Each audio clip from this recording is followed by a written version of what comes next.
जिसकी बाहर की न्याय नीति भी ठीक ना हो, जिसमें सामान्य नैतिकता भी ना हो, वो सम्यक दर्शन प्राप्त नहीं कर सकता। आपकी बाहर के जीवन में नैतिकता होना अनिवार्य है।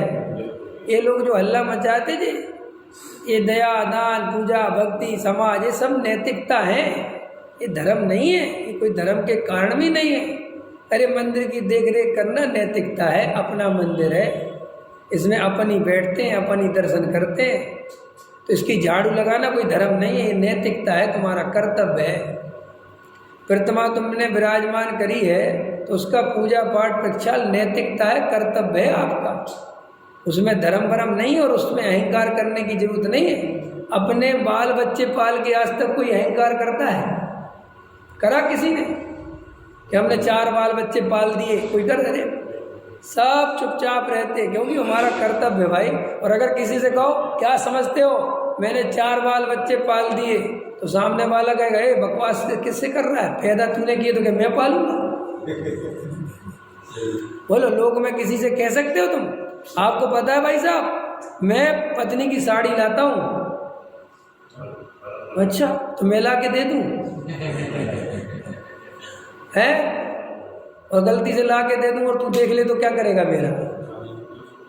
है जगत में तू अपने जो गृहस्थ जीवन है उनके कर्तव्यों को कर्तव्य समझता है, भाई वो तो करने पड़े, वो चुपचाप करता है। और जब मंदिर में जरा सा दान दे दे, जरा सा पुरक्षाल करे, जरा सी प्रतिमा जी, जरा से कपड़े सुखाने डाल दे, जरा से वो क्या और क्या जो भी व्यवस्था है उनमें मैं ही करता हूँ, सबसे पहले मैं ही करता हूँ, कोई नहीं आता। अरे अरे काहे को तू आता है भाई? इतना दुखी होके क्यों आता है?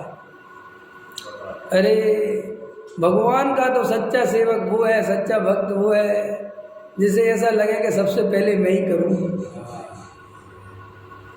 समझ में आया? जिसे करते हुए आनंद आवे, जिसे भगवान को प्रक्षाल करे तो ऐसा प्रसन्न होवे, कह रहे प्रभु वाह मेरे भाग्य। समझ में आया कि मुझे मंदिर की सेवा करने का अवसर मिल जाता है, और वहाँ अहंकार करे कि मैं ही करता हूँ, कोई नहीं आता, किलसता रहे, रोता रहे और गाली देता रहे, तू केवल पाप कमा रहा है, कोई पुण्य पुण्य भी नहीं लग रहा है। क्योंकि तुम यहाँ पे अहंकार के पोषण से जीते हो, घर में नहीं लगाते वो काम।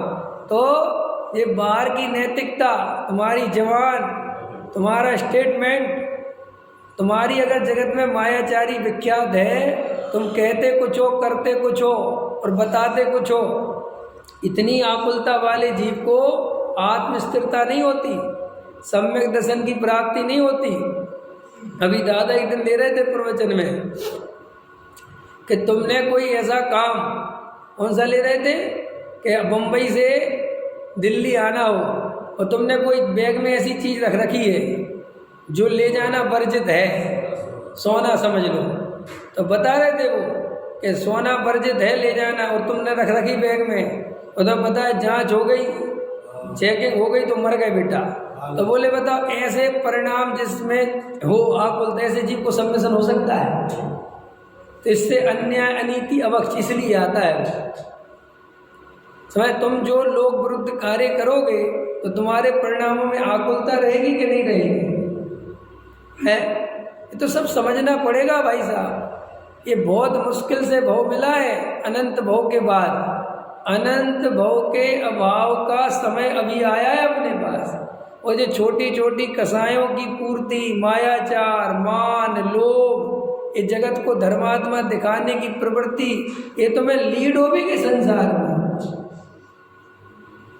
इसलिए बहुत ईमानदार बनो, बहुत ईमानदार बनो।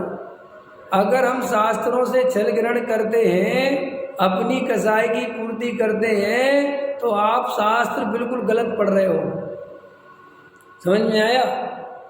बहुत समझना, बहुत ईमानदार रहना।